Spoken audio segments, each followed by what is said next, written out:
I'm going to take a very basic topic, and that is preposition. It is basic, but I still find people very confused with the use of preposition. So let's begin. I feel that I'll be able to clear it. So let's begin with the topic, preposition. And if you like the video, kindly subscribe for my channel. And don't forget to press the bell icon. So let's start with preposition. Preposition basically means telling us the position. Preposition.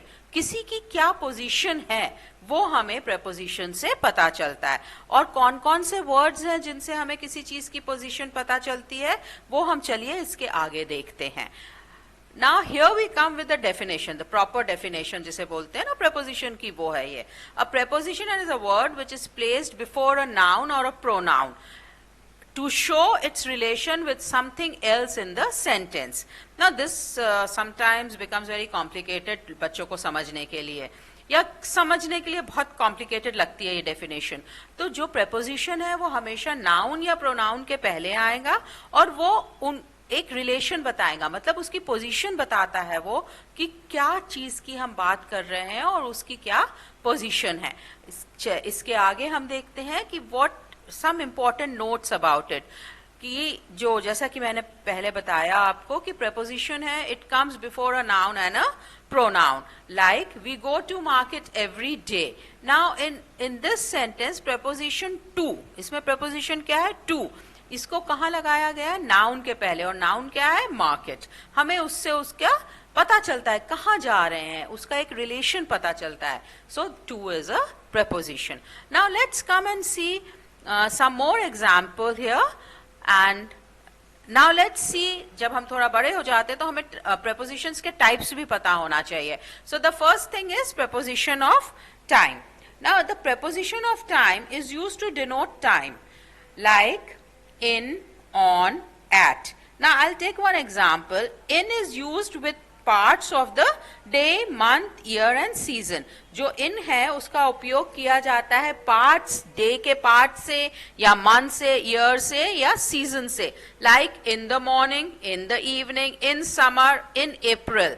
In the morning is the time of the day, then in summer it's a month or a year, and then again in April in 2009, or sometime you can say any year or a time. So in का use इस तरह से होता है. और in का use, in is also used in front of future tense to show the period in which an action will take place. Like कैसे, अब हम इसका एक example लेते हैं. In 4 hours, मतलब अगर जो action हम आगे करने जा रहे हैं उसके आगे भी जहाँ time दिया होता है उसके आगे हम in का उपयोग करते हैं. अब इसके बाद हम आते हैं the difference between in and within. Now there is difference between in and within. In denotes at the end of, मतलब किसी चीज का जब खत्म होता है तब in आता है. Like I will do the work in an hour, मतलब कि जब hour खत्म होगा, when the hour is over, मेरा काम खत्म हो जाएगा. और within, I will do the work within an hour. That means before an hour is over, मेरा काम खत्म हो जाएगा. That is within denotes before the end of the time. तो in और within में थोड़ा सा अंतर है. In hour के या time के आखिर को denote करता है, जबकि जो within है मतलब उस time limit में पहले भी हमारा काम हो सकता है. So this is the main difference between in and within. Then comes on. On is used with days and dates. Like on Monday I will do this, on 20th of August I will do this, on the New Year's Eve, on Diwali Eve. तो ये day या dates के लिए use होता है. At usually denotes a definite period of time, but can also be used for indefinite. जो at है वो हमारा definite period और indefinite दोनों के साथ हम use में ला सकते हैं. Like at 5:30, at the dawn, at the night, जो कि at the night, at the dawn indefinite periods है, जबकि at 5 PM और at midnight ये हमारे definite periods है. तो I'm sure आपको इनका मतलब समझ आ गया होगा. Now we come with the talk about some more preposition कि हमें इनका उपयोग कहाँ करना चाहिए. जैसे by, it denotes the latest time. at which an action will be over. जैसे कि I'll complete my work by 5 o'clock. तो एक हमें ये टाइम बता रहा है जब हमारा एक्शन कंप्लीट हो जाएगा. Like the class will be over by 4 o'clock.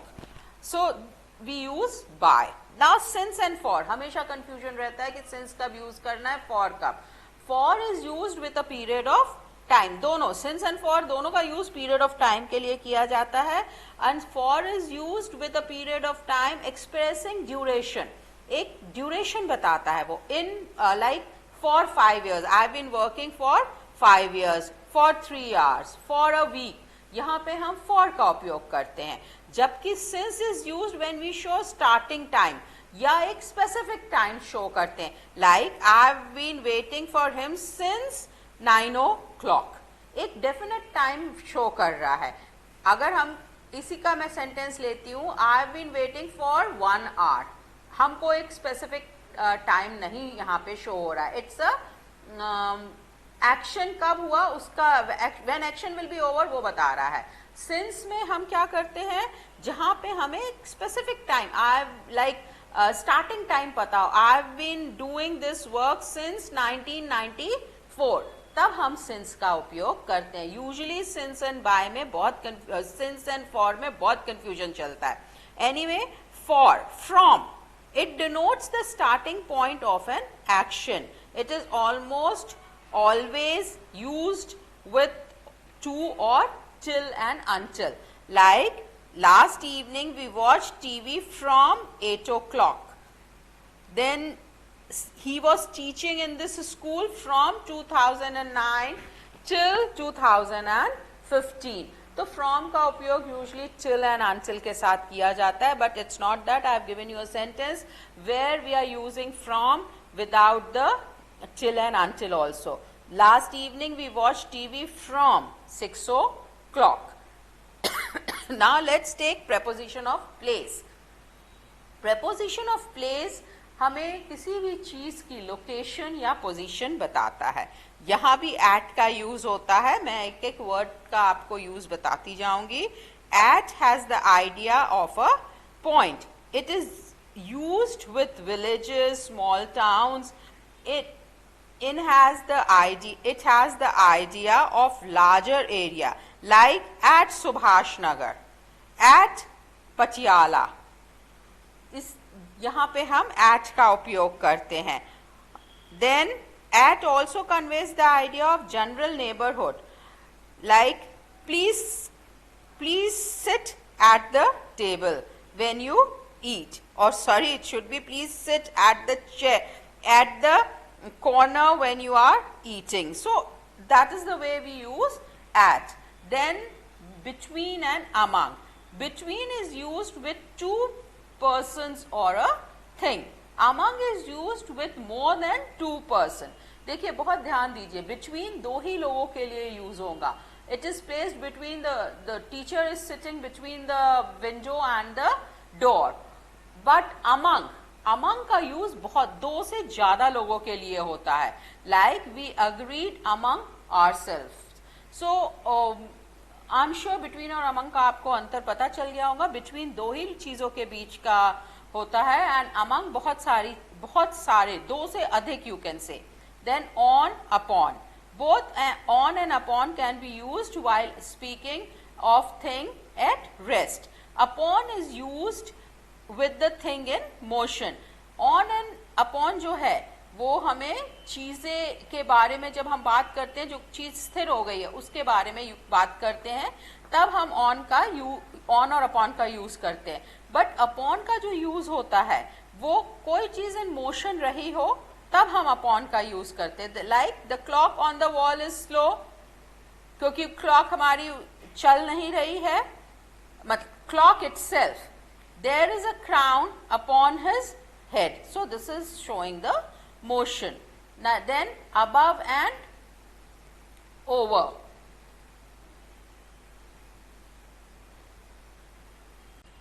हम बात कर रहे थे अबव एंड ओवर की. Both above and over means higher than.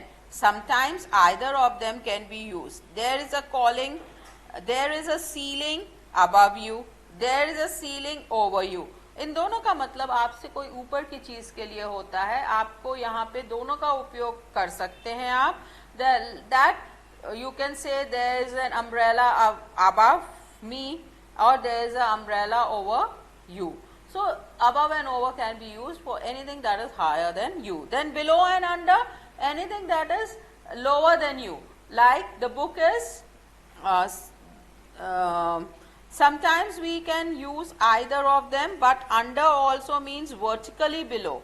Under also has the idea of contact. A river flows under the bridge. The window is below the painting. So जो under hand below है, I am sure इसका आपको difference समझ आ गया होगा, because यही confusing words है. Now we come to the third type of preposition and that is preposition of movement and direction. इसमें बहुत सारे ऐसे वर्ड्स यूज होते हैं जो कि हम टाइम एंड प्लेस में भी यूज कर सकते हैं, करते हैं, but where to use which preposition ये आपको कॉन्स्टेंट स्पीकिंग ऑफ इंग्लिश या कॉन्स्टेंट रीडिंग ऑफ इंग्लिश से ही आता है. चलिए पहला हम एग्जाम्पल देखते हैं.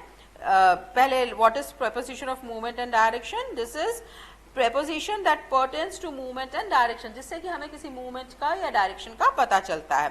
First example हम लेते हैं to.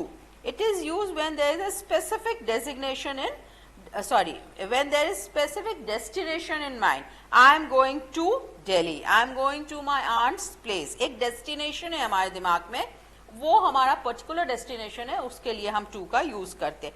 Now into it refers to the movement from the outside to inside.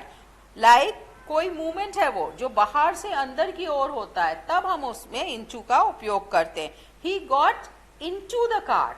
We won't say he got in the car, he got into the car, क्योंकि वो बाहर से अंदर की ओर आ रहा है. यूजली हम क्या करते हैं, यहाँ पे इन लिख देते हैं, बट दैट इज रॉन्ग, क्योंकि एक मूवमेंट हो रहा है, इसलिए हमको इनटू का यूज करना है. Now at it has the idea of hitting something. He hit a stone at the dogs, not on the dogs, क्योंकि वो एक आइडिया देता है कोई चीज को हिट करने के लिए. So it will be at not on the dogs. It is at the dogs. ये बहुत यूजफुल रहेंगे आपके लिए अगर आप याद रखोगे इनका जो मैं बता रही हूँ क्या यूज हो सकता है, बिकॉज एग्जाम्पल्स तो there can be many types of examples. Then for का यूज होता है, it suggest beginning of the movement. कोई मूवमेंट का जहां स्टार्टिंग होता है वहां हम फॉर का यूज करते हैं. Like my father leaves for the office early morning. कहाँ, तो ये जो स्टार्टिंग हो रहा है वहां पे हम फॉर का यूज करते हैं. Then towards it is used when we have a movement in a particular direction. जब हम किसी पर्टिकुलर डायरेक्शन में चलते हैं या जा रहे हैं या सोच रहे हैं, तब हम टूवर्ड्स का यूज करते हैं. Like they were marching towards the ministers residence. एक पर्टिकुलर डायरेक्शन, तय डायरेक्शन की तरफ वो लोग चल रहे हैं, इसलिए हम टूवर्ड्स का यूज करते हैं. Then across, it is used to show movement from one end to another. Across मतलब एक चीज से दूसरी चीज को, जिसे हम हिंदी में बोल सकते हैं पार करना. He went for a voyage across the sea or across the river. Then we come along. Along मतलब साथ में. Something, it is used to describe movement in a line. We walked along the river or we walked along the road. इसी तरह बहुत सारे punctuations हैं, like against, from, of, out of. So all this when you will use it you will come to know. I am sure आपको ये समझ आया होगा. नहीं आया तो please put it in the comment box. I will repeat it for you or I'll clear your doubts. With this, thank you so much. Myself Sushmita Sahu.